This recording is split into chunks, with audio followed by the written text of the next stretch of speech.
आज हम स्टार्ट कर रहे हैं financial accounting and reporting US CPA day 1। देखिए डे 1 में मैं आपको ऑब्वियस सी बात है आज हम पूरा टॉपिक को ही स्टार्ट करने वाले हैं, लेकिन स्टार्टिंग के 5 to 6 मिनट मैं आप लोगों को स्पेशली सीपीए के जो सबसे लेंदी सब्जेक्ट के बारे में बता दूं। Financial accounting and reporting US gap, आज हम लोग स्टार्ट करने जा रहे हैं यूएस गैप। सो मेरा ओवर द पीरियड एक एक्सपीरियंस है कि अनलेस आप एक चार्टर्ड अकाउंटेंट हैं या सीए इंटर हैं, चार्टर्ड अकाउंटेंट के लिए ये सब्जेक्ट केक वॉक होगा। लिटरली बोल रहा हूं केक वॉक होगा, क्योंकि 95% सिलेबस सीए। तो बहुत सारे ऐसे स्टूडेंट जो मेरा ये वीडियोस भी देखते हैं, लाइव क्लासेस में तो बच्चे कम आते हैं, अराउंड 60-70 स्टूडेंट वीडियोस क्लासेस भी लेते हैं। तो जो चार्टर्ड अकाउंटेंट स्टूडेंट्स हैं उनके लिए तो फार सब्जेक्ट बहुत आसान है, क्योंकि सीए फाइनल में और सीए इंटर में उन्होंने बहुत डेप्थ में इस पर्टिकुलर सब्जेक्ट को पढ़ा है। मतलब ऐसा कोई भी डिफरेंस नहीं है जो आपने अपनी सीए स्टडी में नहीं किया है। लेकिन एक simple BCom student, MCom, MBA, उनके लिए ये टॉपिक, ये सब्जेक्ट सबसे ज़्यादा डिफिकल्ट पड़ता है। सो आपको ये ध्यान रखना होगा कि इस पर्टिकुलर टॉपिक को, इस पर्टिकुलर सब्जेक्ट को आपने अगर पास करना है तो आपको डे 1 से बहुत ज़्यादा सिंसियर होना पड़ेगा। मेरा ऐसा मानना है कि आपको अगर लिटरली फार सब्जेक्ट को पास करना है तो जो ओवर द पीरियड मेरा एक्सपीरियंस है बच्चों के साथ में, जितने भी बच्चे पास हुए हैं उनके बेसिस पर मैंने उनके एक छोटे से 5 पॉइंट्स बनाए हैं। केवल ये 5 पॉइंट को डिस्कस करेंगे, फिर पूरा कोर्स सिलेबस भी आपको बताएंगे। ये 5 पॉइंट स्पेशली ग्रेजुएट स्टूडेंट्स के लिए मस्ट फॉलो करना है। अगर आपने इन 5 में से एक में भी डिपार्चर कर दिया, डिफॉल्ट कर दिया, आपने इसको फॉलो नहीं किया, आज से 4 महीने बाद आपको रियलाइज हो जाएगा कि आप एक बहुत बड़ी गलती कर चुके हैं। पहली चीज, good command over basic concepts आपके होने ही चाहिए। बेसिक कॉन्सेप्ट का मतलब ये नहीं है कि सिर्फ जनरल एंट्री, आपको हर ट्रांजैक्शन का इंपैक्ट पता होना चाहिए कि ये ट्रांजैक्शन इनकम स्टेटमेंट में कहां हिट करता है, ये ट्रांजैक्शन बैलेंस शीट में कहां आता है, क्लोजिंग डेट के adjustment like accrued, outstanding, prepaid. और इस बात को ओवरकम करने के लिए मैंने आपके बेसिक सेशन भी लिए और एडवांस लेक्चर भी, देखिए मैं खुद ले रहा हूं। पूरे एडवांस फंडामेंटल के सेक्टर जो सेशन है वो मैंने अभी 7 to 8 सेशंस ले चुका हूं मैं, और आने वाले समय में बहुत सारे ऐसे सेशंस होंगे, जिसमें कल भी हमारा एक सेशन है। तो अगर आपको अपने बेसिक कॉन्सेप्ट के ऊपर बहुत काम करना पड़ेगा। पहली चीज, journal entries, balance sheet, date adjustment. आपको 2 चीजें बहुत अच्छे से पता होनी चाहिए कि इस पर्टिकुलर ट्रांजैक्शन का इंपैक्ट इनकम स्टेटमेंट में कहां पड़ रहा है और बैलेंस शीट में कहां पड़ रहा है, करंट ईयर में पड़ रहा है कि नेक्स्ट ईयर में पड़ रहा है। ये बात आपको बहुत अच्छे से पता होनी चाहिए। दूसरी बात, चाहे फिर वो चार्टर्ड अकाउंटेंट स्टूडेंट हो, नॉन चार्टर्ड अकाउंटेंट स्टूडेंट हो, आपके इंटरप्रिटेशन स्किल बहुत ज्यादा स्ट्रांग होनी चाहिए। मतलब क्वेश्चन इतने बड़े बड़े आएंगे, यूजलेस इंफॉर्मेशन भी क्वेश्चन में होगी, लेकिन उसका कोई काम नहीं होगा। आपको पता होना चाहिए कि किस इंफॉर्मेशन को आपको कब यूज करना। ओवर द पीरियड आप मुझसे सीखेंगे कि किस तरीके से इंटरप्रिटेशन स्किल आपको क्वेश्चन को सॉल्व करने में हेल्प करेगी। तो पहली चीज, good command over basic concepts. जिन बच्चों के कॉन्सेप्ट स्ट्रांग नहीं है उनके लिए मैंने सेपरेट क्लासेस मितेश सर के साथ में ऑर्गेनाइज करी है। एडवांस लेवल की क्लासेस मैंने ली हैं और मैं कंसिस्टेंटली लेते जा रहा हूं। पहली चीज तो आपको ये करना ही होगा, उसके बगैर आप सीपीए का फार सब्जेक्ट पास नहीं कर सकते। तो चार्टर्ड अकाउंटेंट स्टूडेंट के साथ में ये प्रॉब्लम आ ही नहीं सकती, क्योंकि मैं खुद एक चार्टर्ड अकाउंटेंट हूं। मुझे पता है कि एक सीए स्टूडेंट सीपीटी भी पास नहीं कर सकता अगर उसको जनरल एंट्री ना आती हो, तो फिर इंटर और फाइनल तो बहुत ही दूर की बात है। तो चार्टर्ड अकाउंटेंट को तो बेसिक कॉन्सेप्ट पहले से आते हैं, लेकिन इंटरप्रिटेशन स्किल बहुत रिक्वायरमेंट होगी, तो उसको इंप्रूव करना होगा। तो जो वीडियोस देख रहे हैं इस बात को बिल्कुल ध्यान रखें। आपको कॉम्प्लिसेंट नहीं होना है कि आप एक चार्टर्ड अकाउंटेंट हैं इसीलिए सीपीए बहुत आसानी से निकाल लेंगे, लेकिन मैं बिल्कुल बोल रहा हूं it's a cake walk for a chartered accountant. जितना एफर्ट आपने सीए फाइनल में किया उसका 25% आप यहां करिए, आप सीपीए 6 महीने में निकाल लेंगे। एक चार्टर्ड अकाउंटेंट 6 महीने में सीपीए के चारों सब्जेक्ट पास कर सकता है, ये मैं दावे के साथ कह सकता हूं, क्योंकि 90% कोर्स सेम है। पहली चीज। दूसरी बात, after finishing of each chapter study session must be created. ये सर स्टडी सेशन क्या होता है अभी आपको बताने वाला हूं मैं। तो तो इसको अभी हम होल्ड पे डालते हैं कि sir finishing of each chapter study session क्यों क्रिएट करना चाहिए। It is for all. और यूएस सीपीए में जो की है ना, की वो सिमुलेशन से होकर ही जाती है। अगर आपने सिमुलेशंस में मास्टरी हासिल नहीं करी, बहुत आपको दिक्कतें आ सकती। Simulation is the key. ये डेंजर जोन है, चाहे फिर वो सीए स्टूडेंट हो, नॉन सीए स्टूडेंट हो, और एक चार्टर्ड अकाउंटेंट स्टूडेंट भी सिमुलेशन में स्ट्रगल कर सकता है। इसीलिए फार की क्लासेस आपको अटेंड करनी पड़ेगी। Most of the chartered accountant मेरे जो हैं स्टूडेंट, वो क्लासेस लाइव नहीं अटेंड करते हैं, मेरे वीडियो लेक्चर्स को ही देखना पसंद करते हैं, because their work pressure on and all. तो इसीलिए टेलीग्राम का एक फार सेक्शन का चैनल बनाया गया है ऑडिट का। तो अगर आप लाइव क्लासेस के साथ साथ सिर्फ रिकॉर्डिंग में भी कंफर्टेबल है तो आप देख सकते हैं, जो भी रिकॉर्डिंग होगी वो 48 आवर्स के अंदर, 24 आवर्स से 48 आवर्स के अंदर उस पर्टिकुलर चैनल पर आ जाएगी। तो किसी भी दिन आपकी क्लास मिस होती है तो कोई टेंशन की बात नहीं है, 100% रिकॉर्डिंग आपको मिलेगी। उसके बाद आपको कोई भी प्रॉब्लम आएगी। सो मैं आपको यह भी बता दूं कि अगर आपको कोई इशू भी आता है तो हमारा ईमेल आईडी है support@akpsprofessional.com। इस पे आपको आपके डाउट्स के साथ में हेडिंग होना चाहिए डाउट। जैसे आप एक मेल ड्राफ्ट करेंगे, आपको ग्लैम का क्वेश्चन नंबर उसमें मेंशन करना होगा। ग्लैम के रिव्यू प्रोवाइडर से हम, तो ग्लैम का क्वेश्चन नंबर आपको मेंशन करना होगा कि सर ग्लैम के इस क्वेश्चन में मुझे प्रॉब्लम है। उसका स्क्रीनशॉट, अगर बहुत बड़ा सिमुलेशन है और सिमुलेशन का कोई पॉइंट आपको समझ में नहीं आया, आपको उसकी रिकॉर्डेड सॉल्यूशन मिल जाएगा। मैं खुद उसको रिकॉर्ड करता हूं और आपको भेज देता हूं। और रिकॉर्डिंग देख के भी समझ में नहीं आया तो आई विल टेक पर्सनली। तो पर्सनली ये मेंटोरशिप बैच है, तो इसमें आपको पूरा 100% सपोर्ट मिलेगा। मेरा 100 से भी ज्यादा मिलेगा, 200%, बिकॉज मुझे रिजल्ट चाहिए होता है। मेंटोरशिप बैच में मेरे बच्चे 95% बच्चे पास कर जाते हैं, अगर वो सीरियस हैं तो। सीरियस नहीं है तो फिर कुछ नहीं हो सकता। तो ईमेल आईडी आपको लिख के दिया गया है। दूसरी बात, तो आपको क्लास में सारी चीजें बहुत अच्छे से समझ में आएंगी। आप चैट बॉक्स में बाकायदा अपने डाउट को रेज कर सकते हैं, लेकिन डाउट को मैं पॉज लेने के बाद रिजॉल्व करता हूं। जैसे अगर 15-16 लोग इस बैच में होंगे, वो सभी एक साथ डाउट लिखेंगे तो डिफिकल्ट होता है। तो क्लास में 1 घंटे की क्लास के बाद 10 मिनट डाउट्स के लिए भी स्पेसिफिक मैंने अलॉट कर रखे हैं। मीनवाइल जहां कहीं भी मुझे, मैं डाउट्स को देख लूंगा और फिर पॉज करके क्या है आपके डाउट्स को लूंगा। उसका रीजन, ये जो वीडियोस हैं ये रिकॉर्डेड भी जाते हैं और अभी कोर्स में बहुत ज्यादा चेंजेस आए हैं, इसलिए नए रिकॉर्डेड हो रहे हैं।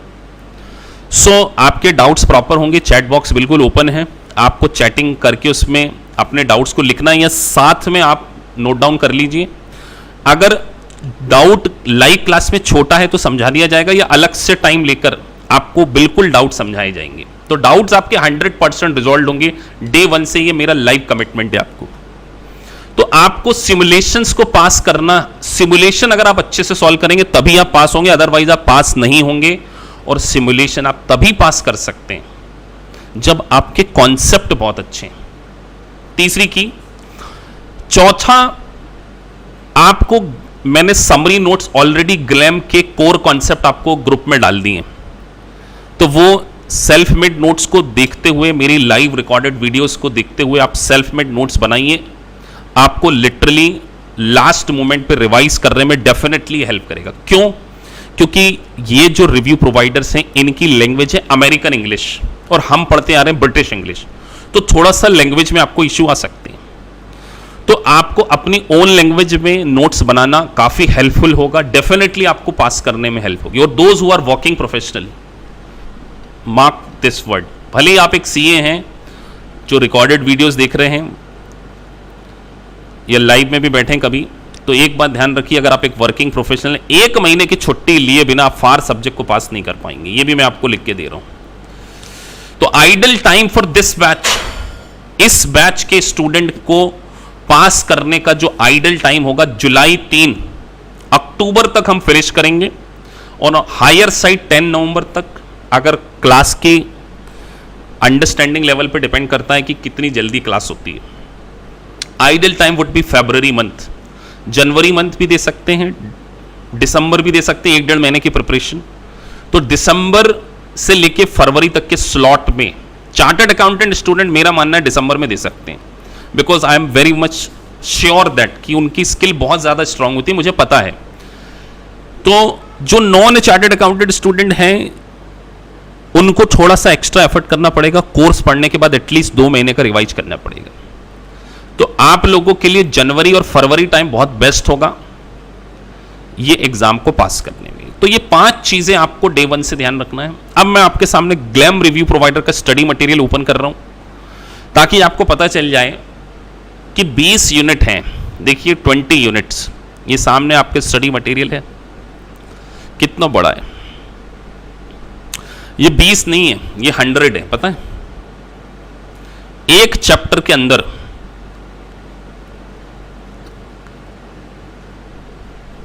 और ग्लैम से ज्यादा डेप्थ कोई सा स्टडी मटेरियल नहीं है। मैंने सारे मटेरियल को रिव्यू कर चुका हूं बहुत अच्छे से, बहुत डिटेल में रिव्यू करा हुआ है। वाइली हो, बैकर हो, मुझे सबसे ज्यादा डेप्थ में यही लगा है। That's why we have chosen the glam. तो हर यूनिट के अंदर 2-2, 3-3 यूनिट्स भी हैं। सो मैंने आपको सेकंड पॉइंट्स के ऊपर बताना है कि आपकी अप्रोच क्या होनी चाहिए। ये बात हमने बताई ना कि after finishing of each session study session is must क्या है, वो हम समझाने जा रहे हैं आपको। कि जैसे मान के चलिए आज हम सेकंड यूनिट को स्टार्ट करने वाले हैं। पहला चैप्टर सबसे लास्ट में कवर करते हैं क्योंकि वो केवल एक थ्योरी है जिसका कि बहुत कम रिलेवेंस है। तो जैसे मान के चलिए आज मैं आपको स्टडी यूनिट 2 पढ़ाने वाला हूं, उसके बाद आपके पास जो क्वेश्चन बैंक है उसमें आपको जाना होगा। उसमें 2 चीजें होंगी, क्वेश्चन बैंक होगा प्लस टेस्ट बैंक होगा। आपका टेस्ट बैंक होगा, मल्टीपल चॉइस क्वेश्चन आप ओपन करेंगे, आपको ऐसे 3 सेशन दिखेंगे वहां पे, ऐसी 3 चीजें दिखेंगी।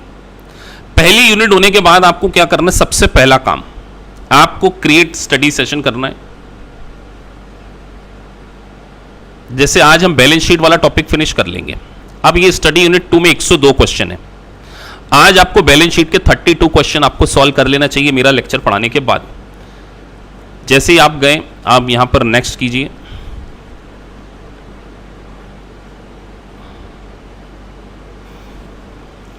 ग्लैम ऑर्डर को ही सिलेक्ट करना है, रैंडम ऑर्डर को सिलेक्ट नहीं करना है। ऐसे इसको सिलेक्ट करेंगे, नेक्स्ट कीजिए। मैक्सिमम 20 क्वेश्चन, 32 क्वेश्चन भी सॉल्व कर सकते हो और एटलीस्ट एक सिटिंग में आपको 20 क्वेश्चन तो सॉल्व करना ही चाहिए, 1 सिटिंग। आप इसको ओपन करेंगे, 20 क्वेश्चंस आपके सामने आ जाएंगे ऐसे। और आपको इस 20 क्वेश्चन के बेसिस पे, जैसे मान के चलिए आपने कोई क्वेश्चन किया, अब वो क्वेश्चन आपका गैस वर्क में जैसे सही हो गया, देखो मेरा गैस वर्क में ही सही हो गया, तो आपको उसका रीजन भी देखना है। देखो रीजन लिखा है, बहुत अच्छे से रीजन लिखा हुआ है। लेकिन अगर आपको रीजन देखने के बाद भी, पूरा माथा फोड़ी करने के बाद भी समझ में नहीं आया, तो आपके पास एक प्रिंट स्क्रीन ऑप्शन होता है हर लैपटॉप में, उसको प्रिंट स्क्रीन लेना है, उसको अपने मेल में अटैच करना है, आप मुझे मेल कर देंगे। 20 क्वेश्चन में से 4 क्वेश्चन, 5 क्वेश्चन, 6 क्वेश्चन ऐसे हो सकते हैं कि आपसे ना बने आफ्टर सीइंग सोल्यूशन। लेकिन अगर आप सोचेंगे हम तो सर से पूछ लेंगे, तो आप खुद डेवलप कभी नहीं हो पाएंगे। मैं आपको अपनी इंटेलिजेंसी लेवल से समझा दूंगा, लेकिन आपकी इंटेलिजेंसी लेवल से थोड़ी समझा पाऊंगा कि आप क्या सोच रहे हैं। तो आपको मेहनत करनी पड़ेगी। ये सॉल्यूशन नीचे लिखे होते हैं, उसके बावजूद भी आपको सॉल्यूशन नहीं समझ में आ रहा है, तो फिर मैं हूं ना, मैं आपको समझाऊंगा। वैसे 90% केस में जब हम सिलेबस पढ़ेंगे ना, 90% क्वेश्चन, मेरा एक्सपीरियंस है हर बैच के साथ में, जो मैं पढ़ाता हूं उससे 90% क्वेश्चन बच्चों से पहले ही हो जाते हैं। इतना स्लो चलते हैं हम कि 90% क्वेश्चन आप पहले ही सही कर लेंगे।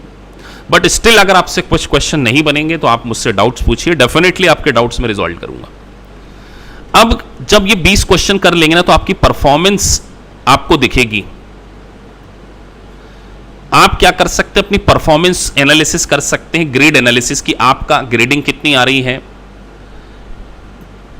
उसके थ्रू ही आप एनालिसिस कर पाएंगे। जैसे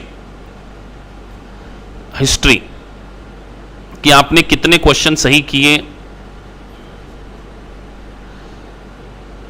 कौन से क्वेश्चन आपके गलत हुए, पूरा ट्रैक रिकॉर्ड आपके पास हमेशा के लिए रहेगा।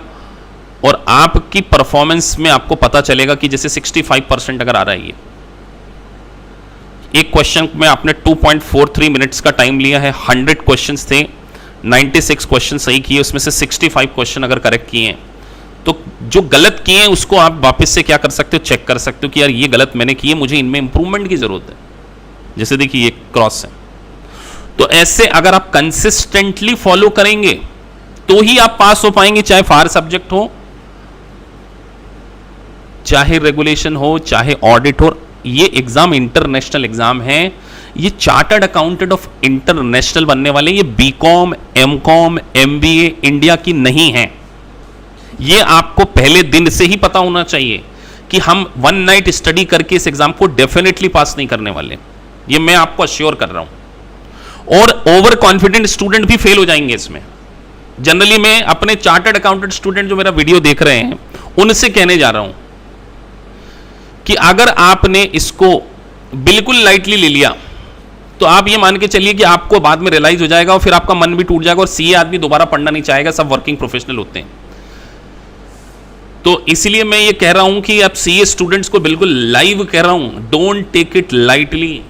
आपने इंडिया का चार्टर्ड अकाउंटेंसी, वर्ल्ड का चार्टर्ड अकाउंटेंसी कोर्स निकाला है, सबसे टफेस्ट, तो आपके अंदर पोटेंशियल जरूर है, लेकिन ओवर कॉन्फिडेंस तो सचिन तेंदुलकर भी किसी दिन 0 पे आउट हो जाता है और बिग मैच में भी हो जाता है, वर्ल्ड कप फाइनल 2003, तो वो आपके साथ ना हो, इसलिए डोंट बी ओवर कॉन्फिडेंट, ये मैं आपको कह रहा हूं। तो आज हम स्टार्ट कर रहे हैं। पहला, किसी के मन में कुछ क्वेश्चन 2-3 मिनट के लिए हो तो मैं रिजॉल्व कर सकता हूं, फिर मैं लेक्चर स्टार्ट कर रहा हूं। कोई कुछ कहना चाहता हो? चलिए, तो हम स्टार्ट कर रहे हैं डे 1 से, जो हमारा है डे 1 ऑफ द यूएससीपीए फार।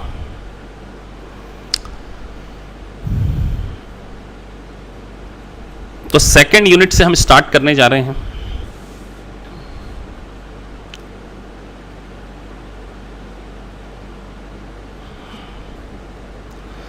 इस चैप्टर का नाम है सर फाइनेंशियल स्टेटमेंट। तो बेसिक फंडामेंटल जब आपको पढ़ाया गया था, सो आपको फाइनेंशियल स्टेटमेंट के बारे में बताया गया था कि what are the financial statements, financial statements क्या क्या होते हैं। सो बेसिकली फाइनेंशियल स्टेटमेंट, ये 5 आपके सामने फाइनेंशियल स्टेटमेंट दिए हैं। बैलेंस शीट, जिसका दूसरा नाम है statement of a financial position, statement of income. यहां पर आप एक टर्मिनोलॉजी कभी भी यूज मत करना, trading profit and loss account और नेट प्रॉफिट वर्ड यहां यूज नहीं होगा। स्टेटमेंट ऑफ इनकम से एक ही चीज निकलेगी, जिसका नाम होगा नेट इनकम। यहां से क्या निकलेगा? Net income. तो हम नेट प्रॉफिट की जगह उसको क्या बोलेंगे? नेट इनकम के नाम से जानेंगे। तो स्टेटमेंट ऑफ इनकम, जिसको कि आप प्रॉफिट एंड लॉस अकाउंट के नाम से जानते थे। तीसरा एक स्टेटमेंट बनेगा कॉम्प्रिहेंसिव इनकम। हमने बेसिक फंडामेंटल लेक्चर में पढ़ा था कि कॉम्प्रिहेंसिव इनकम में 2 चीजें शामिल होती हैं, एक आपकी net income plus OCI. OCI का मतलब होता है अदर कॉम्प्रिहेंसिव इनकम। ये सर अदर कॉम्प्रिहेंसिव इनकम क्या है, नेक्स्ट चैप्टर में हम पढ़ेंगे, लेकिन अभी आपको इतना पता होना चाहिए कि comprehensive income includes 2 things, net income as well as आपकी ओसीआई। उसके बाद हम एक स्टेटमेंट सीखेंगे 4th यूनिट में जाके, statement of changes in equity और other financial presentation, notes to the accounts. ये 5 चीजें मिलाकर क्या कहलाती हैं? Financial statement as per US GAAP. और एक अच्छी बात आप लोगों के लिए यह है कि अब आईएफआरएस यूएससीपी के सिलेबस से क्या है, हटा दिए गए। पहले आपको आईएफआरएस और यूएस गैप दोनों पढ़ाए जाते थे, बट नाउ अब आपको क्या है, केवल यूएस गैप के बारे में नॉलेज दिया जाएगा। तो बेसिक फाइनेंशियल स्टेटमेंट्स के बारे में अगर हम बात करें, सो कैश फ्लो स्टेटमेंट को भी क्या माना गया है, फाइनेंशियल स्टेटमेंट का पार्ट ही है। लेकिन अभी हम इसको डिटेल में पढ़ेंगे कि कैश फ्लो को other than the statement of cash flow क्यों कंसीडर, बेसिक फाइनेंशियल स्टेटमेंट में अदर देन कैश फ्लो क्यों लिखा, आपको थोड़ी देर बाद समझ में आएगा ये। उसके बाद आपको नोट्स टू द अकाउंट्स बनाने पड़ेंगे। एक बात ध्यान रखिए, जिन चीजों को मैं हाईलाइट कर रहा हूं वो बहुत इंपॉर्टेंट होंगी। Notes are the integral part of a financial statement. तो आपको यह ध्यान रखना है कि जो नोट्स टू अकाउंट्स आएंगे उसमें सारे डिस्क्लोजर आते हैं। जो भी कंपनी की अकाउंटिंग पॉलिसीज होती है ना, अकाउंटिंग पॉलिसीज जैसे सर हम लीज की रिकॉर्डिंग करेंगे तो हम सीखेंगे कि ये ऑपरेटिंग लीज है या फाइनेंशियल लीज है, कैपिटल लीज, तो उसके डिस्क्लोजर आपको क्या करने पड़ते हैं, फाइनेंशियल स्टेटमेंट में देने पड़ते हैं। तो नोट्स टू द अकाउंट्स भी क्या है, it's a part of a basic financial statement. तो ये वर्ड आप देखिए, it's a integral part of a financial statement. इसको क्या माना गया है sir, integral part of a financial statement माना गया। उसके बाद सबसे पहले फाइनेंशियल स्टेटमेंट के बारे में हम बात कर रहे हैं, बैलेंस शीट, जिसका नाम है statement of a financial position, जिसको आने वाले समय में कई बार स्टेटमेंट ऑफ फाइनेंशियल पोजीशन भी बोला जाएगा। तो पहला चैप्टर बहुत सरल है, लेकिन ये आपको जानना बहुत जरूरी है क्योंकि इसकी सारी रिक्वायरमेंट्स आपको आने वाले चैप्टर्स पे पढ़ने वाली है। सो बैलेंस शीट में statement of a financial position, जिसमें कि एसेट्स आ जाती हैं सर, लायबिलिटीज आ जाती हैं। अब देखिए यहां पे एक वर्ड लिखा इक्विटी। ये इक्विटी का मतलब वो हमारा इक्विटी शेयर नहीं है जो हम इंडिया वाले जानते हैं। इक्विटी शेयर कैपिटल नहीं है ये इक्विटी का मतलब ही कुछ और है। ये इक्विटी अभी हम सीखेंगे कि सर इक्विटी क्या है, अभी थोड़ी देर बाद आपको मैं बताऊंगा। तो बैलेंस शीट में लायबिलिटी इक्विटी, इसका एक इक्वेशन आपको बना के दिया गया है, assets is equal to liability plus equity. अब इन इक्विटी में क्या क्या चीजें आती हैं उनको हम अभी समझने वाले हैं।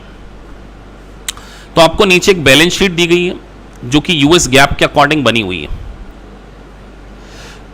तो मल्टीपल चॉइस क्वेश्चन में से छोटे छोटे क्वेश्चन भी पूछे जाते हैं। Assets are generally reported in the order of liquidity. देखिए सबसे मोस्ट लिक्विड आपकी सबसे टॉप पे है cash, cash and cash equivalent जो है सबसे टॉप पे आएगी। उसके बाद लिक्विडिटी के उसमें सीक्वेंस में इसको आप क्या करेंगे, प्रेजेंट करेंगे। तो आपके सामने एक बैलेंस शीट का फॉर्मेट आपको दिया गया है और इस बैलेंस शीट में ना आपको 2 साल के बैलेंस शीट दी हुई है। जब कभी भी 2 साल के फाइनेंशियल स्टेटमेंट बने होंगे तो उसको हमेशा क्या बोला जाएगा, कंपैरेटिव स्टेटमेंट। और ये कंपैरेटिव स्टेटमेंट इतना इंपॉर्टेंट वर्ड है कि कंपैरेटिव स्टेटमेंट का मतलब आप केवल ये मत समझिए कि 2 साल के financial statement, some time comparative more than 2 year भी हो सकता है, 3 ईयर भी हो सकता है, 5 ईयर भी हो सकता है। तो कंपैरेटिव फाइनेंशियल ईयर मतलब करंट ईयर, प्रायर ईयर और भी पीछे के सालों के फाइनेंशियल स्टेटमेंट बने। तो this is the basic format of a balance sheet as per US GAAP. ये यूएस गैप के अकॉर्डिंग है। तो सर इसमें बहुत सारी इंपॉर्टेंट टर्मिनोलॉजी है जिसको अब हम डिस्कस करने वाले हैं। आप देखिए लेफ्ट हैंड साइड पे आपकी करंट एसेट्स आ रही है और राइट हैंड साइड पे क्या आ रही है, करंट लायबिलिटीज। तो सबसे पहले आप देखिए लायबिलिटीज को 2 कैटेगरी में क्लासिफाई किया गया है, एक करंट लायबिलिटी और एक नॉन करंट लायबिलिटी। तो करंट लायबिलिटी मतलब ऐसी लायबिलिटी जिसका पेमेंट विद इन 1 ईयर और operating cycle of a organization whichever is more, whichever is longer. मैंने क्या वर्ड यूज किया, करंट लायबिलिटी मतलब जिसका की पेमेंट आप कैश में विद इन 1 ईयर और operating cycle of a organization. Operating cycle मतलब जब एक ऑर्गेनाइजेशन अपने इनपुट को बेचकर आउटपुट में बदल लेती है, मतलब कैश में क्या करती है, कन्वर्ट कर लेती है, उसको हम क्या बोलते हैं, ऑपरेटिंग साइकिल। ठीक है सर। तो 1 साल के अंदर जिसका पेमेंट करना होता है या ऑपरेटिंग साइकिल, दोनों में से जो ज्यादा उसको हम क्या करते हैं, करंट लायबिलिटी में क्लासिफाई करते हैं। तो अपने एक्सपीरियंस से बता रहा हूं कि इनकम टैक्स में बच्चे लोग कंफ्यूज हो जाते हैं। इनकम टैक्स को तो करंट लायबिलिटी माना गया, लेकिन आप नीचे ध्यान दीजिए, नीचे एक इनकम टैक्स और लिखा है, ये डेफर्ड इनकम टैक्स को लॉन्ग टर्म माना गया। तो जब कभी भी आप सिमुलेशंस करेंगे ना, तो आपको इस बात के ऊपर ज्यादा फोकस करना है कि कई बार तो जो बॉन्ड पेबल नीचे लिखा है ना, वो भले आपको नॉन करंट लायबिलिटी में दिख रहा है, लेकिन वो करंट लायबिलिटी में भी क्लासिफाई हो सकता है अगर उसका payment company balance sheet date से 1 साल के अंदर क्या है, करने वाली। अगर विद इन 1 ईयर उसका पेमेंट होने वाला है तो आप उसको क्या करेंगे, करंट लायबिलिटी में क्लासिफाई करेंगे, भले ही वो नॉन करंट। तो हर लायबिलिटी को आपको करंट वर्सेस नॉन करंट के अंदर क्या करना पड़ेगा, क्लासिफाई करना पड़ेगा। तो करंट के क्लासिफिकेशन के लिए अगर इसका पेमेंट आप 1 साल के अंदर या operating cycle whichever is longer में करने वाले हैं तो आप उसको करंट लायबिलिटी में क्लासिफाई करेंगे।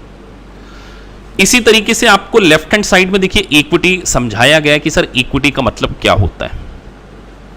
तो देखिए इक्विटी में सबसे पहले कॉमन शेयर लिखें, कॉमन स्टॉक। कॉमन स्टॉक का मतलब ही इक्विटी शेयर कैपिटल। जो इंडियन स्टूडेंट हैं वो इसको इक्विटी शेयर कैपिटल के नाम से जानते थे, लेकिन यूएस गैप में इसको क्या बोला जाएगा, कॉमन स्टॉक। और देखिए कॉमन स्टॉक के जस्ट नीचे एक वर्ड है एडिशनल पेड इन कैपिटल। ये बहुत सारे स्टूडेंट के लिए नया वर्ड हो सकता है। एडिशनल पेड इन कैपिटल का मतलब है सिक्योरिटी प्रीमियम। जब एक कंपनी 8 पार वैल्यू से ज्यादा प्राइस पर अपने शेयर को इशू कर देगी ना, अगर आपने मोर देन फेस वैल्यू से ज्यादा पर इशू किया तो जो एडिशनल अमाउंट लिया है उसको आप हमेशा किस में डालेंगे, एडिशनल पेड इन कैपिटल, जिसको आने वाले समय में मैं किस नाम से जानूंगा, APIC, additional paid in capital के नाम से हम उसको जानेंगे, है ठीक है। तो ये आपको ध्यान रखना है कि एडिशनल पेड इन कैपिटल जब पार वैल्यू से, तो इसका मतलब सर ये इक्विटी का पार्ट होता है। दूसरी बात, आपको एक वर्ड देखने को मिलेगा एक्यूमुलेटेड OCI।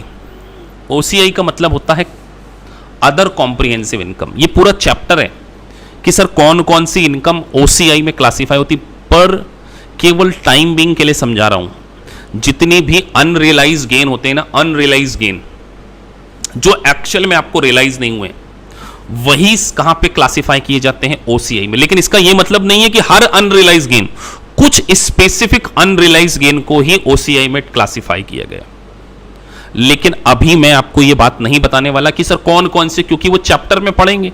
लेकिन क्योंकि आपको बैलेंस शीट को समझना है तो आपको यह पता होना चाहिए। और एक्यूमुलेटेड वर्ड है, मतलब करंट ईयर और प्रीवियस ईयर दोनों के OCI को जोड़कर हम क्या करेंगे, एक्यूमुलेटेड OCI करेंगे। और एक रिटेन अर्निंग, रिटेन अर्निंग का भी मतलब होगा current year profit plus OCI। और ये जो दोनों है ना, इन दोनों का टोटल OCI और रिटेन अर्निंग का टोटल ही क्या कहलाता है, ध्यान रखिए। OCI plus retained earning is equal to comprehensive income. इस वर्ड को आप बिल्कुल ध्यान रखिए। बहुत सारे मल्टीपल चॉइस क्वेश्चन आपको इतनी सी बात के ऊपर भी देखने को मिलेंगे। और रिटेन अर्निंग का मतलब हो गया current profit plus previous profit. ये दोनों मिला के क्या बनता है, तो अगर कंपनी के पास पीछे का प्रॉफिट नहीं है, पिछले सालों का प्रॉफिट नहीं है, तो करंट प्रॉफिट ही रिटेन अर्निंग है एक तरीके से। तो रिटेन अर्निंग और का मतलब current profit plus previous profit. तो OCI plus retain earning is equal to comprehensive income. तो कई बार बच्चे कंफ्यूज हो जाते हैं इस वर्ड से। OCI, O का फुल फॉर्म है अदर कॉम्प्रिहेंसिव इनकम है। अगर क्वेश्चन आपसे, आपको बड़े माइन्यूटली देखना पड़ेगा कि वो आपसे कॉम्प्रिहेंसिव इनकम पूछ रहा है या अदर कॉम्प्रिहेंसिव इनकम पूछ रहा है। पता चले वो आपसे अदर पूछ रहा है और आप कॉम्प्रिहेंसिव में नेट इनकम को भी जोड़ के लिख रहे हो, तो ध्यान रखिए OCI एक अलग इनकम है और नेट इनकम एक अलग है। दोनों के अलग अलग क्लासिफिकेशन है, जिसको आप अभी समझेंगे ओवर द पीरियड।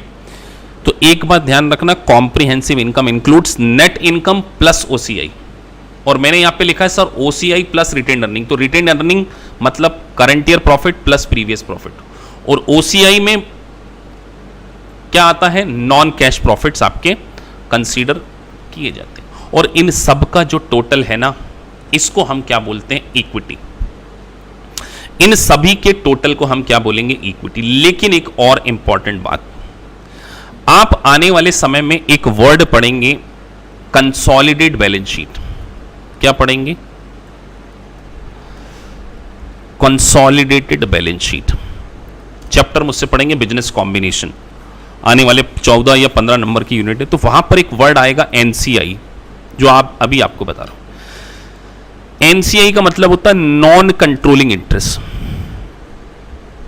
क्या होता है, नॉन कंट्रोलिंग इंटरेस्ट मतलब अगर एक कंपनी किसी दूसरी कंपनी के शेयर होल्ड कर रही है, एक कंपनी दूसरी कंपनी के क्या कर रही है, शेयर ओसीआई और एक्यूमुलेटेड ओसीआई मींस, हाँ आपने बिल्कुल कवलप्रीत ठीक क्वेश्चन पूछा है। ओसीआई और एओसीआई का मतलब, एओसीआई का मतलब है एक्यूमुलेटेड, मतलब उसमें पिछले साल का भी है और करंट ईयर का भी है, तो वो एक्यूमुलेटेड हो गया। और सर पिछले साल का कुछ नहीं है, तो जो करंट ओसीआई है वही आपकी क्या हो गई, एओसी। तो एओसीआई और OCI is the same thing. So मैंने आपको बोला कि सर कंसोलिडेटेड बैलेंस शीट जब आप बनाएंगे तो एक वर्ड आपको देखने को मिलेगा एनसीआई, नॉन कंट्रोलिंग इंटरेस्ट। तो नॉन कंट्रोलिंग इंटरेस्ट का मतलब यह होता है कि जब एक पेरेंट कंपनी होती है ना, पेरेंट कंपनी अगर किसी कंपनी के लेस देन 100% शेयर होल्ड करती है, मतलब सोचिए पेरेंट कंपनी ने सब्सिडरी के 75% शेयर होल्ड कर रखे, तो 25% शेयर किसी और के पास होंगे जिसको कि हम क्या बोले, माइनॉरिटी। लेकिन यहां पर हम उसको क्या बोलेंगे, एनसीआई, क्योंकि कंपनी को कंट्रोल कौन कर रहा है, पेरेंट कंपनी कंट्रोल कर रही है। तो पेरेंट कंपनी जब उसको कंट्रोल कर रही है तो 75% पोर्शन पेरेंट के पास है, तो 25% पोर्शन किसके पास है, एनसीआई। तो एक बात point to be remember, very very important, जब कभी भी कंसोलिडेटेड बैलेंस शीट बनाई जाएगी ना, तो इक्विटी के सेक्शन के अंदर आपको एनसीआई को भी दिखाना पड़ेगा। ये बात आप याद रख लीजिए, ये गोल्डन वर्ड बोल दिया, मैं गोल्डन कर देता हूं इसको। ये कब बनाएंगे हम, इक्विटी सेक्शन के अंदर। जैसे देखिए आपको यहां पर बैलेंस शीट दिख रही है, लेकिन यहां पर कहीं भी एनसीआई नहीं दिख रहा होगा, क्योंकि ये कंसोलिडेटेड बैलेंस शीट नहीं है, ये स्टैंड अलोन बैलेंस शीट है। कंसोलिडेट का मतलब होता है पेरेंट कंपनी और उसकी सब्सिडरी कंपनी के दोनों के रिजल्ट को प्रोड्यूस करके बनाया गया फाइनेंशियल स्टेटमेंट।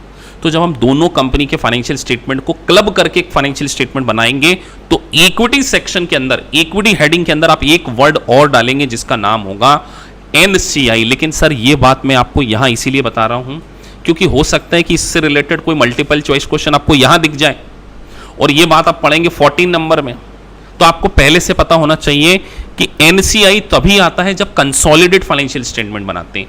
अगर आप स्टैंड अलोन फाइनेंशियल स्टेटमेंट बना रहे हैं तो कभी भी एनसीआई नहीं आएगा।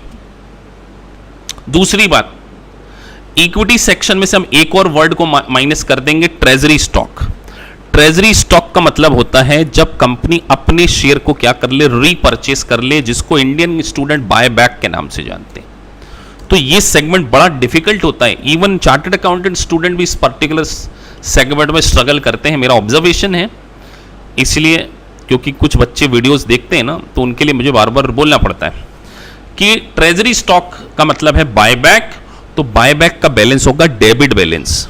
और सर इसका मतलब अगर ये डेबिट बैलेंस है तो ये हम इक्विटी के बैलेंस से क्या करने वाले, लेस करने वाले। तो जहां कहीं भी आपको मल्टीपल चॉइस क्वेश्चन में ट्रेजरी स्टॉक दिख जाए और वो पूछे कि ट्रेजरी स्टॉक, मैंने आपसे क्वेश्चन भी पूछा था टेस्ट में कि ट्रेजरी स्टॉक, तो ट्रेजरी स्टॉक इक्विटी बैलेंस को क्या करेगा, रिड्यूस करेगा, क्योंकि सर इक्विटी बैलेंस क्या होता है, क्रेडिट होता है। अब देखो ये बेसिक कॉन्सेप्ट आपके काम आना चाहिए कि अगर इक्विटी के सारे बैलेंसेस क्रेडिट होते हैं इक्विटी के, तो जो ट्रेजरी स्टॉक है वो हमने बायबैक किया है, तो इससे हमारी इक्विटी कम होगी। और एक और गोल्डन वर्ड बोल रहा हूं मैं, ये गोल्डन वर्ड अपने एक्सपीरियंस से बताता हूं क्योंकि आप ओवर द पीरियड सीखेंगे, मैं आपको अभी बता रहा हूं कि ट्रेजरी स्टॉक जो है, ट्रेजरी स्टॉक कभी भी आउटस्टैंडिंग शेयर में कंसीडर नहीं किया जाएगा। आउटस्टैंडिंग शेयर में कंसीडर नहीं किया जाएगा, इसको आउटस्टैंडिंग नहीं माना जाता, नॉट टू बी कंसीडर, क्योंकि ये हमने खुद ने क्या कर लिए, बाय बैक कर लिए। अब आपका क्वेश्चन, क्वेरी हो सकती है कि सर बायबैक क्यों करते हैं, वो फाइनेंशियल मैनेजमेंट का पार्ट है। बायबैक कंपनी सिर्फ इसलिए कर लेती कि कोई दूसरा उसकी कंपनी, अब सोचो कोरोना वायरस आ गया, चाइनीज कंपनी इंडियन कंपनीज के शेयर खरीदे जा रहे हैं और वो कंपनी की ओनरशिप होल्ड कर सकती है, तो कंपनी क्या करती है, अपने ही शेयर खुद खरीद लेती है। तो जब आप अपने ही शेयर को रीपरचेस कर लें तो उसको यहां पे क्या बोला गया, ट्रेजरी स्टॉक। तो ट्रेजरी स्टॉक का बैलेंस डेबिट बैलेंस है, क्रेडिट बैलेंस नहीं है। तो यहां पर भले नहीं लिखा है, लेकिन अगर होगा तो इक्विटी सेगमेंट में से हम उसको क्या करेंगे, माइनस करेंगे। तो ये आपका पूरा लायबिलिटी सेक्शन पूरा हमने समझ लिया सर। ये पूरी लायबिलिटी सेगमेंट को आप अच्छे से देख लीजिए। अगर आपको कोई भी डाउट है, मैं आपके डाउट अभी हैंड टू हैंड रिजॉल्व करा दूंगा, एक बार देख लो। लेकिन डाउट को तभी पूछना जब आपको जेन्युइनली हो, बिकॉज टाइम आप लोगों का है। सिर्फ देख लीजिए, 30 सेकंड का मौका दिया है।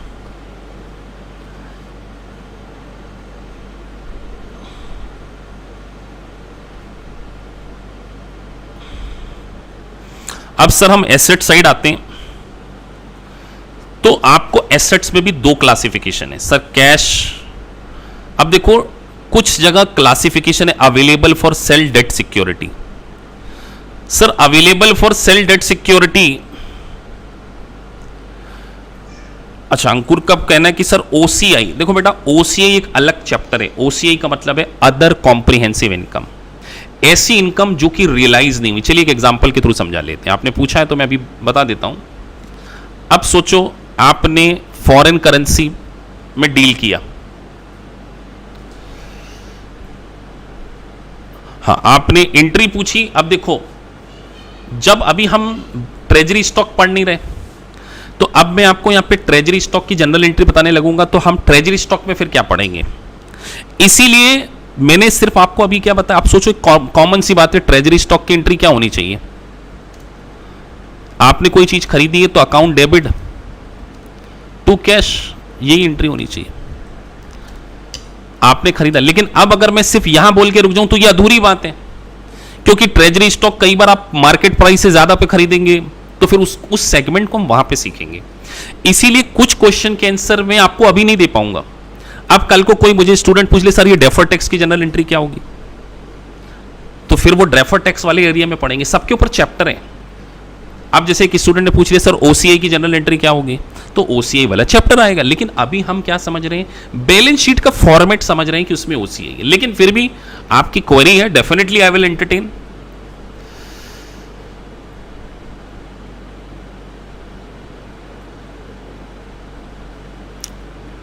चलिए हम इन सारी चीजों को डिस्कस करेंगे, लेकिन जब मुझे लगेगा कि वाकई इस चैप्टर से रिलेवेंट है तब। क्योंकि अभी अगर सबके आंसर देने लगेंगे तो बेटा हम है ना लीक से थोड़ा सा हट जाएंगे, क्योंकि अभी हम बिल्कुल स्टार्टिंग लेवल पे हैं। I will definitely entertain your all your doubts and के 10 मिनट्स में।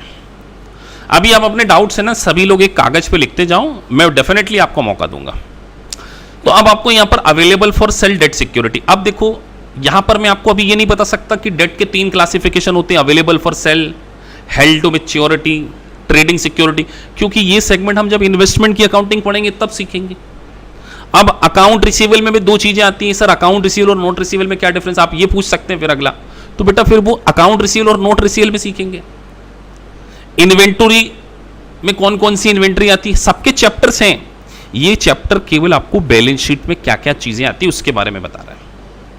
तो आपको अभी से पेशेंस के साथ में ये समझना है कि हम बैलेंस शीट को समझ रहे हैं, सर बैलेंस शीट में क्या आती है। अभी एक स्टूडेंट ने पूछा था ओसीआई, तो ओसीआई का एग्जांपल दे देते हैं सिर्फ समझने के लिए, लेकिन ये एक एग्जांपल इनफ नहीं होगा, लेकिन फिर भी दे रहा हूं क्योंकि ओसीआई में बहुत सारी चीजें आती हैं। जैसे मान के चलो आपने फॉरेन करेंसी में सेल की, आप यूएस बेस्ड कंपनी है, यूएस कंपनी है, मान के चलिए आपने गुड सेल किया, तो आपने जनरल एंट्री क्या पास करी, आपने ना यूएस कंपनी थी, आपने ऑस्ट्रेलिया में गुड सेल किया ऑस्ट्रेलियन डॉलर में, और आपने जो इनवॉइसिंग की थी ना वो ऑस्ट्रेलियन डॉलर में की थी, तो आपने जनरल एंट्री क्या पास कर दी होगी सेल करते समय, अकाउंट रिसीवेबल, अकाउंट डेबिट। आपने सपोज दैट $1000 का गुड सेल किया था, 1000 ऑस्ट्रेलियन डॉलर का, और एक ऑस्ट्रेलियन डॉलर बराबर मैं मान के चलता हूं कि 0.5 यूएसडी, मैंने सिर्फ माना है अभी, मतलब मेरे अकाउंट रिसीवेबल मेरी बुक्स में कितने रिकॉर्ड किए मैंने 0.5 है ना, एक यूएस डॉलर में 2 ऑस्ट्रेलियन डॉलर आ जाते हैं। एक आपने क्या किया $1000 इंटू 0.5 मल्टीप्लाई करके 500 का एंट्री कर ली, 2 सेल्स, ये एंट्री कर लिया आपने। अभी आपने ये एंट्री करी है लेट से जनवरी में, जनवरी छोड़िए, नवंबर में की, आपने नवंबर में की। अब 31 दिसंबर जब आपकी बैलेंस शीट बनेगी ना, तो उस दिन ऑस्ट्रेलियन डॉलर और यूएस डॉलर के रेट में चेंज आ गया। अभी 1 ऑस्ट्रेलियन डॉलर जिस दिन आपने ट्रांजैक्शन किया था, उस दिन 0.5 यूएसडी आते थे ट्रांजैक्शन डेट पर, लेकिन जिस दिन बैलेंस शीट बना रहे हैं उस दिन 1 Australian dollar is equal to, मान के चलिए रेट हो गया चेंज, वो 0.45 हो गया। मतलब अब आपकी जो सेल थी वो पहले आपने क्या किया, 1 ऑस्ट्रेलियन डॉलर इंटू 0.5 से रिकॉर्ड करके 500 को रिकॉर्ड कर लिया, लेकिन जिस दिन बैलेंस शीट डेट पर आया उस दिन रेट कितनी हो गई, 0.5 हो गई। तो ये आपको क्या हो गया, एक प्रकार का लॉस हो गया ना। आज 1 ऑस्ट्रेलियन डॉलर में पहले 0.5 यूएसडी आते थे, अब 1 ऑस्ट्रेलियन डॉलर में 0.45 यूएसडी आ रहे हैं। तो सर 0.05 इंटू 1000, तो ये जो नुकसान हुआ है ये कोई रियलाइज्ड थोड़ी है अभी, ये तो अनरियलाइज्ड है। तो इस अनरियलाइज्ड गेन को हम कहां डालेंगे, ओसीआई में। लेकिन अभी ये पूरी बात नहीं समझा सकते, क्योंकि ये चैप्टर आप पढ़ेंगे कहां पर पढ़ेंगे, फॉरेन एक्सचेंज में पढ़ेंगे। तो जो चीज हमें फॉरेन एक्सचेंज में पढ़नी है, तो हम उसको क्या करेंगे, फॉरेन एक्सचेंज में डालेंगे। तो आपको ये ध्यान रखना है कि ये एक एग्जाम्पल है, लेकिन अगर यहां इसको अभी डिस्कस करने लगे तो फिर हम बैलेंस शीट से हटके किसी दूसरे चैप्टर पे पहुंच जाएंगे। इसीलिए आप लोगों को थोड़ा सा पेशेंस रखते हुए चीजें रिलेवेंट टाइम पे हम उसको डिस्कस करेंगे। तो अभी मैं था कहां पर, बैलेंस शीट में हम थे। तो बैलेंस शीट में करंट एसेट्स और नॉन करंट एसेट्स का क्लासिफिकेशन आपको दिया है, तो आपको करंट और नॉन करंट में क्या करना है, क्लासिफिकेशन करना है। तो यहां पर आपको एक और वर्ड देखने को मिल रहा होगा, ये आपके लिए बिल्कुल नया होगा, इक्विटी मेथड ऑफ इन्वेस्टमेंट। तो अब इत्तेफाक से इक्विटी मेथड ऑफ इन्वेस्टमेंट के लिए भी चैप्टर नंबर 6 दिया हुआ है कि इक्विटी मेथड ऑफ इन्वेस्टमेंट क्या होती है। तो अभी आपको समझना है कि ये इन्वेस्टमेंट है केवल, और इन्वेस्टमेंट को रिकॉर्ड करने की कुछ मेथड्स होती है, जिसमें एक इक्विटी मेथड होगी और एक फेयर वैल्यू मेथड। जब हम रिस्पेक्टिव चैप्टर्स को पढ़ेंगे तो इसको डिस्कस करेंगे। तो इस तरीके से आपको करंट एसेट्स और करंट लायबिलिटीज का क्या दिया हुआ है, क्लासिफिकेशन गिवन है। तो हमने करंट एसेट्स और करंट लायबिलिटीज का क्या समझ लिया, क्लासिफिकेशन समझ लिया। आगे हम बढ़ते हैं। अब करंट एसेट्स के बारे में मैंने आपको बता दिया, during the normal operating cycle और 1 ईयर, दोनों में से जो लॉन्गर है उसको, अगर मान के चलिए कोई एसेट जो आपकी कैश में रियलाइज हो जाती है during the normal operating cycle और 1 year, which ever is longer, तभी आप उसको क्या करेंगे, करंट एसेट्स में क्लासिफाई करेंगे। तो करंट एसेट्स की जो डेफिनेशन है, with in the operating cycle और 1 year, which ever is longer, word याद रखना।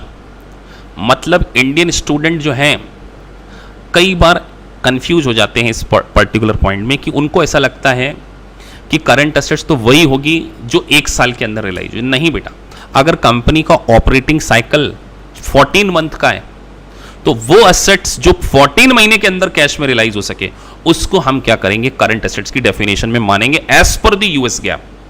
ये यहां पर यूएस गैप और आईएफआरएस कई बार क्या करते हैं, कॉन्ट्राडिक्ट कर जाते हैं।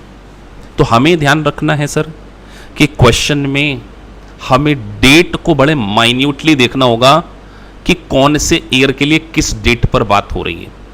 अगर क्वेश्चन हमें 14 मंथ ऐसा कुछ कंफ्यूज करने की कोशिश कर रहा है, तो ये जो येलो कलर का जो मैंने वर्ड को हाईलाइट किया है, आप इस बात को ध्यान रखना, विच एवर इज लॉन्गर। आपको कुछ एग्जाम्पल दिए हुए हैं कि सर इनको हम क्या करेंगे, करंट एसेट्स में क्या करेंगे, क्लासिफाई करेंगे। जैसे कैश, कुछ trading securities available for sale, held to maturity, ये सारे एग्जाम्पल किसके हैं, करंट एसेट्स के एग्जाम्पल है। Receivable, inventories, prepaid, certain individual investment, इन सभी को हम क्या मानते हैं, करंट एसेट्स मानते हैं। इसी तरीके से सर नॉन करंट एसेट्स क्या होगी, जो कि सर करंट एसेट नहीं है, उसको हम क्या मानेंगे, नॉन करंट एसेट्स मानेंगे। अब यहां पर कई बार आपको कुछ कंफ्यूजन स्टार्ट हो जाएंगे कि सर करंट और नॉन करंट में सबसे इंपॉर्टेंट डेफिनेशन हमने क्या बात करी, सर ऐसी एसेट जो कि विद इन 1 ईयर और operating cycle, whichever is longer. तो यहां पर आपको लिखा हुआ है the following assets are typically include. तो अभी आपको ध्यान रखना है कि इन्वेस्टमेंट इन इक्विटी सिक्योरिटीज, अगर आपने इक्विटी सिक्योरिटी में इन्वेस्टमेंट किया, किसी कंपनी के शेयर्स खरीद रखे, तो वो नॉन करंट एसेट्स। अब यहां पे दो वर्ड है, कंट्रोल और इन्फ्लुएंस। कंट्रोल का मतलब होता है कि जब आपकी होल्डिंग 50% से ज्यादा हो, 50% से ज्यादा आप होल्ड करेंगे ना, तो आप उसको क्या मानेंगे, कंट्रोल। लेकिन सर अगर 20 से 50 है, 20 से 50, तो उसको क्या मानेंगे, इन्फ्लुएंस मानेंगे। 20 to 50 के बीच में क्या माना जाता है उसको, इन्फ्लुएंस। मतलब आप उसको इन्फ्लुएंस कर सकते हैं। और सर जो लेस देन 20 है, ना वो कंट्रोल है ना वो इन्फ्लुएंस, वो नॉर्मल सिक्योरिटीज। तो जनरली एक बात आप ध्यान रखिए, इक्विटी सिक्योरिटी में कभी भी इस प्रकार का क्लासिफिकेशन नहीं होगा, हेल्ड फॉर सेल या अवेलेबल फॉर सेल या मैच्योरिटी, क्योंकि इक्विटी सिक्योरिटी का कभी भी मैच्योरिटी पीरियड नहीं होता है। अगर आप किसी कंपनी के कॉमन शेयर खरीदेंगे ना, उसका कोई भी मैच्योरिटी पीरियड नहीं होता। कॉमन शेयर तो क्या पेमेंट कब वापस मिलता है आपको पता है? किसी को पता है कॉमन शेयर का पेमेंट कब वापस मिलता है? Anyone having any idea? Common share को पैसा कब वापस मिलता है? मैं देखना चाहता हूं किसको यह बात पता है। हाँ, ऑन वाइंडिंग अप, जब कंपनी क्या हो जाती है, जब कंपनी का क्या हो जाता है, लिक्विडेशन हो जाता है, तो कॉमन शेयर का पेमेंट उसको कब वापस मिलेगा, केवल लिक्विडेशन पे। इसीलिए ध्यान रखिए, ये जो क्लासिफिकेशन है ये केवल और केवल किस में होगा, डेट सिक्योरिटीज। डेट सिक्योरिटीज के अलावा किसी में भी इसका क्लासिफिकेशन नहीं किया जाएगा। दूसरी बात, अब देखिए यूएस गैप कुछ अलग बातें अलग करता है। Fund restricted as to withdrawal और use other than current operation. ये लाइन देखो, अगर मैं किसी लाइन को अंडरलाइन कर रहा हूं, तो जब आप इस वीडियो को दोबारा देख रहे होंगे तो आपको इस अंडरलाइन को पर भी ध्यान देना है कि अगर कोई रिस्ट्रिक्टेड फंड है, देखो यहां रुक गया हूं मैं आराम से, मेरा pattern over the period note कर लेंगे। जहां बहुत ज्यादा टेक्निकल पार्ट आएगा ना, मैं बहुत आराम से, बिल्कुल बहुत काम कूल कंपोज होकर समझाता हूं, क्योंकि मुझे पता होता है कि यहां बच्चे कंफ्यूज होंगे। तो आप पैटर्न आने वाले समय में नोट कर लेना, अभी मैंने आपको बोल के बता दिया। वो क्या बोल रहे हैं sir, fund restricted as to withdrawal और use for other than current operation. मतलब सोचिए, आपने कोई फंड है, आपके पास पैसा पड़ा हुआ है, वो बेसिकली तो करंट एसेट है, लेकिन उसको विड्रॉल करके कहीं अलग रख दिया गया और उसका purpose other than current operation है, तो वो किस में आ जाएगा, नॉन करंट में। उसको किस में क्लासिफाई कर देंगे? सर हमने क्या किया, कैश में से कुछ फंड उठा के एक सिंकिंग फंड बना दिया। किस फंड का यूटिलाइजेशन हम कब करेंगे, हम हमारी डेट के पेमेंट के लिए करेंगे। इन फ्यूचर जब डेट का जब पेमेंट करेंगे, तो इस पेमेंट के लिए हम क्या कर सकते हैं, इस फंड को यूटिलाइज कर सकते हैं। तो अगर आपने कोई रिस्ट्रिक्टेड फंड है जिसका purpose other than current operation है, तो आपको यह ध्यान रखना होगा कि वो लॉन्ग टर्म यानी कि नॉन करंट एसेट्स में क्या किया जाएगा, क्लासिफाई किया जाएगा। जैसे यहां एग्जांपल दिया, retirement of long term debt के लिए रख दिया। सर पेंशन के पेमेंट के लिए, देखो ये ऐसे वर्ड आपको डालेंगे सिमुलेशन में, वो पूछेंगे कैश का बैलेंस कितना है, करंट एसेट्स का बैलेंस कितना है, नॉन करंट का। तो ध्यान रखना, सर ने हाईलाइट किया था 2000 सिमुलेशन मैंने खुद ने सॉल्व किए हैं, 2000 सिमुलेशंस। ग्रुप पे कम से कम 70-80 सिमुलेशन तो आपको मिल जाएंगे सोल्यूशन। इंटायर इंडिया में बोल रहा हूं, इंटायर वर्ल्ड में मेरे इंस्टीट्यूट के अलावा सिमुलेशन कोई कराता ही नहीं है। ये मैं आपको चैलेंज के साथ कह सकता हूं। बहुत सारे स्टूडेंट है ना मेरे इंस्टीट्यूट में, अदर इंस्टीट्यूट को छोड़ के आते हैं, वो सब पढ़ा देंगे, लेकिन आपको मेरे करीब करीब 100 से 150 सिमुलेशंस मिलेंगे सॉल्व। आप देख लेना, ओवर द पीरियड आते रहेंगे सिमुलेशन, दे दनादन सिमुलेशन। 4 तो सिमुलेशन मैंने आपको ऑडिट में करा दिए पहले दिन, कल परसों फिर कराऊंगा इन्वेस्टमेंट का। तो मैं इतने सिमुलेशन सॉल्व कर चुका हूं, और अलग अलग बुक्स के।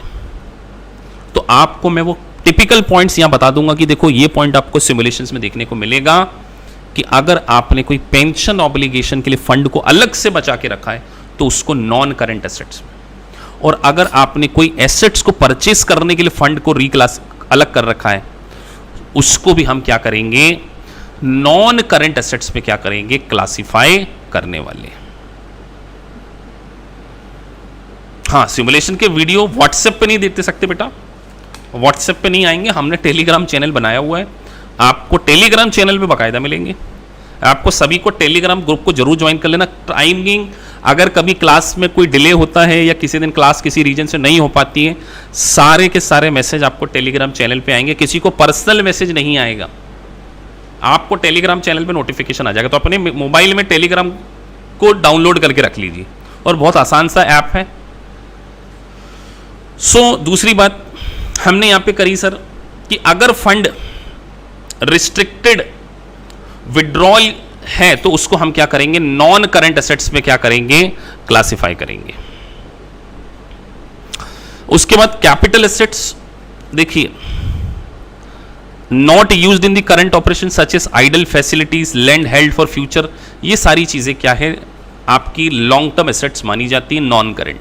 साथ में आपको कुछ पीपीई के बारे में दिया, पीपीई के लिए अलग से आप अकाउंटिंग स्टैंडर्ड पढ़ेंगे, प्लांट प्रॉपर्टी इक्विपमेंट, जिसमें लैंड आ गया, नेचुरल रिसोर्सेज आ गए, सब्जेक्ट टू डिप्लेशन। अब ये वर्ड आपको डिप्लेशन में पढ़ाया जाएगा, माइंस वगैरह के ऊपर डिप्लेशन लगता है, जैसे ऑयल, गैस, बिल्डिंग इक्विपमेंट, ये सब क्या है, प्रॉपर्टी इक्विपमेंट। फिर हो जाएगी इंटेंजिबल एसेट्स, फिर कुछ अदर नॉन करंट एसेट्स के बारे में बताया गया है आपको, जैसे deferred tax assets as a long term receivable. ये डेफर्ड टैक्स एसेट्स को किसमें माना गया, ध्यान रखना, लॉन्ग टर्म एसेट्स। तो ये आपका एक पहला चैप्टर था जो कि फिनिश हो गया। करंट लायबिलिटीज में भी इसी तरीके से आपको क्लासिफिकेशन दिए गए हैं कि sir trade payables, other payables, ये अनअर्न्ड रेवेन्यू सभी समझते हैं, बेसिक लेक्चर में मैंने पढ़ा दिया था। ये आपकी क्या मानी जाएगी, करंट लायबिलिटीज मानी जाएगी। और अदर करंट लायबिलिटीज में short term notes given on acquired for capital assets. तो अगर कोई शॉर्ट टर्म नोट्स हैं, और देखिए ये लाइन बहुत इंपॉर्टेंट है, जैसे मैंने बोला ना, payment on the current portion of A serial bond. तो अगर कोई करंट पोर्शन है जिसका पेमेंट आप विद इन 1 ईयर करने वाले, तो भले वो लॉन्ग टर्म था, लेकिन उसको हम किस में क्लासिफाई करेंगे, करंट उसमें क्लासिफाई करेंगे।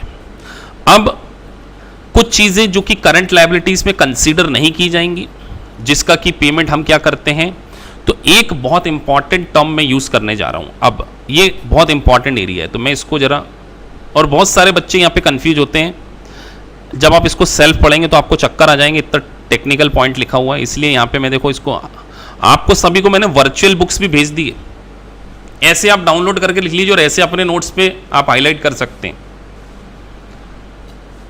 बहुत इंपॉर्टेंट पोर्शन है ये, आप लोगों को मैं 2 मिनट पढ़ने के लिए देता हूं, मैं 2 मिनट आ रहा हूं, आप इसको पढ़िए।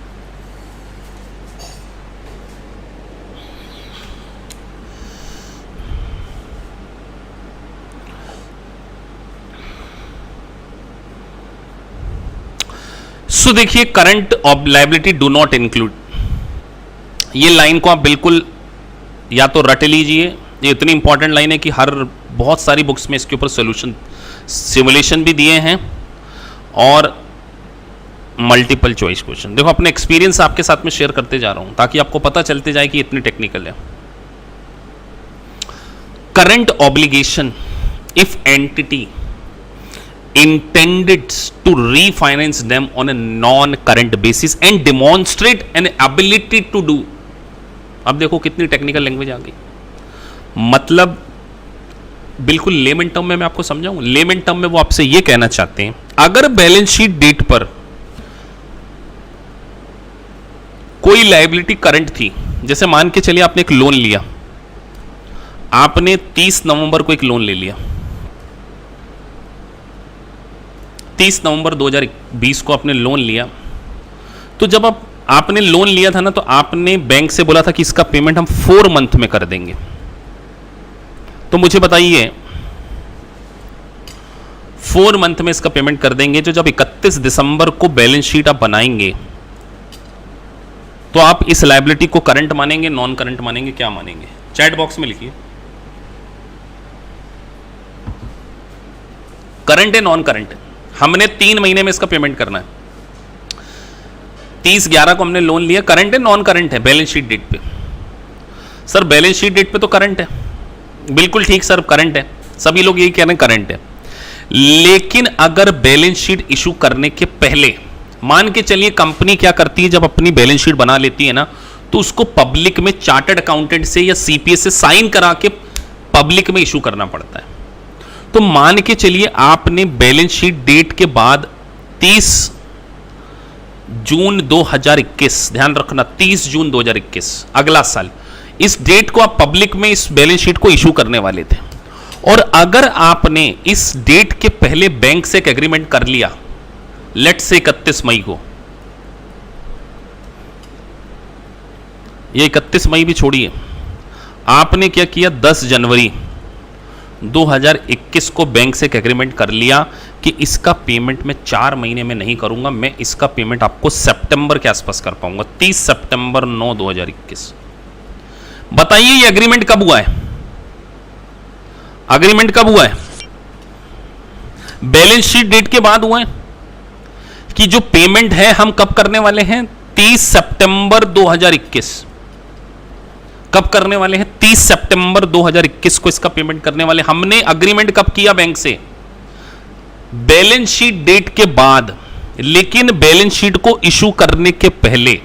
बैलेंस शीट डेट के बाद लेकिन बैलेंस शीट को इशू करने के पहले अगर बैंक से कोई रीफाइनेंस एग्रीमेंट हो जाता है तो 31 दिसंबर की बैलेंस शीट में उसको आप क्या दिखाएंगे? करंट की नॉन करंट?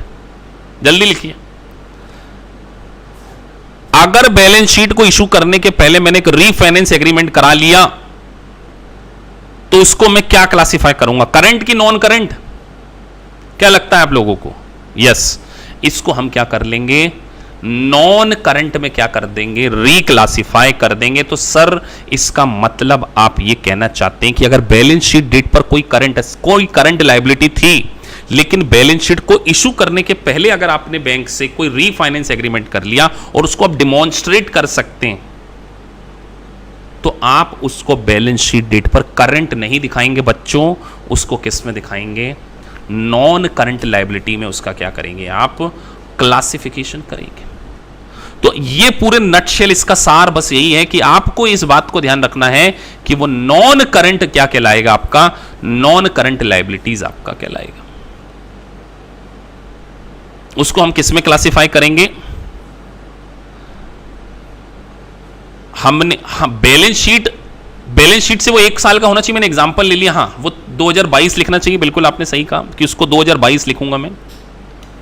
अगर वो 1 साल है तो वो है ही। अगर वो उसको लॉन्ग टर्म के रूप में, बिल्कुल सही कहा आपने कवलप्रीत, कि अभी भी वो 1 साल ही हो रहा था, मेरे को 2022 लिखना चाहिए। अगर वो हमने ऐसा एग्रीमेंट कर लिया बैलेंस शीट डेट के बाद कि वो लॉन्ग टर्म बन जाती है, तो बैलेंस शीट डेट पर भले वो करंट थी, लेकिन हमने बैलेंस शीट इशू करने से पहले अगर कोई रीफाइनेंस एग्रीमेंट कर लिया तो हम उसको क्या करेंगे?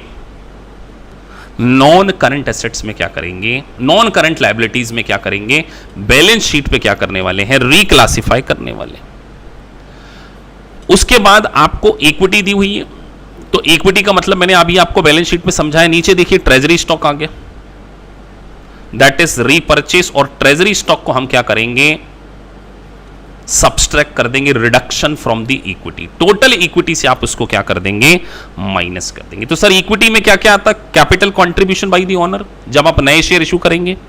और अगर आप एक्स्ट्रा प्राइस ले रहे हैं तो जिसको हम सिक्योरिटी प्रीमियम मानते हैं, पेड इन कैपिटल। उसके साथ साथ रिटेन अर्निंग आपका इक्विटी में आता है, एक्यूमुलेटेड ओसीआई उसमें आता है। और देखिए नॉन कंट्रोलिंग जो मैंने आपको बताया था ना, ये कब आएगा और इसको हम कहां पढ़ने वाले हैं? Study unit 15। Sir treasury stock को कहां पढ़ने वाले? देखो लिख दिए। तो यहां पर आपकी स्टडी यूनिट 1.1 क्या होती है? पूरी तरीके से फिनिश होती है। अब आपकी ड्यूटी, हां अगर सितंबर से पहले होता तो वो करंट लायबिलिटी कहलाता बेटा। अक्षता वेरी गुड, सही क्वेश्चन आपका तो यहां हमने फर्स्ट पॉइंट 1 को फिनिश कर लिया। बीइंग ए अच्छे स्टूडेंट, समझदार स्टूडेंट कौन होंगे जो 32 के 32 क्वेश्चन को कर लें। इन 32 क्वेश्चन में से जो भी आपको डाउट आएंगे, आपको पहले अपने लेवल पे कोशिश करना है, फिर उसके बाद आपको अगर नहीं बने तो मुझसे बिल्कुल पूछना, I will definitely help you. तो आपको सॉफ्टवेयर दिया गया है, आप आज इन 32 क्वेश्चन को करके देखिए। और अगर आप इसको प्रोकास्टिनेट करने की सोच रहे हैं कि सर हम तो बिल्कुल आराम से पढ़ेंगे, तो डे विल डेफिनेटली कम कि आपको क्लास हो चुकी होंगी और आपको कुछ समझ में नहीं आएगा बाद में। अगर साथ साथ नहीं करेंगे तो कॉन्सेप्ट बिल्ड नहीं होंगे। शेड्यूल ऑफ फार बैच आपको बिल्कुल इन्फॉर्म कर दिया जाएगा, ऑलरेडी ग्रुप में डाला जा चुका है। सैटरडे संडे 9, इसका टाइम आने वाले समय में बढ़ा देंगे, लेकिन फॉर अ टाइम बिंग अभी ये 2 दिन की क्लासेस हैं। और आपको देखना ऐसा फील हो जाएगा कि सर 2 दिन की क्लास भी ज़्यादा लगेगी, क्योंकि इतना ज़्यादा होमवर्क, अब 32 क्वेश्चन करना है। अब आप सोचिए 32 मल्टीपल चॉइस क्वेश्चन करने में आपको मिनिमम 4 घंटे लगने वाले, और कल एक यूनिट और खत्म हो जाएगी। हाँ, कल भी 9 बजे ही है। सैटरडे संडे फार की बैचेस का टाइमिंग सैटरडे संडे 9 PM। तो आप 32 क्वेश्चन को करके रखिए और यू विल फील दैट कि जो हमने पढ़ा है इस रिकॉर्डेड वीडियो के बाहर नहीं होगा। वो ये 1 घंटे 1 मिनट में जो मैंने आपको एक यूनिट पढ़ाई है ना, इसको अगर आपने अच्छे से समझा है तो 32 के 32 क्वेश्चन का आंसर हो जाए। हाँ, कल एडवांस फंडामेंटल की क्लासेस हैं हमारी, जो कि चलती हैं, ऑप्शनल होती है, आप बैठ सकते हैं। ठीक है जी, चलिए। तो अब हम कोई एडवांस फंडामेंटल क्लासेस का कोई शेड्यूल नहीं है, वो एक ऑप्शनल क्लासेस है जो कि टाइम टू टाइम ऑर्गेनाइज कराई जाती है as per the demand of the student और as per the time availability of the me. चलिए, तो हम कल मिलते हैं नेक्स्ट लेक्चर में।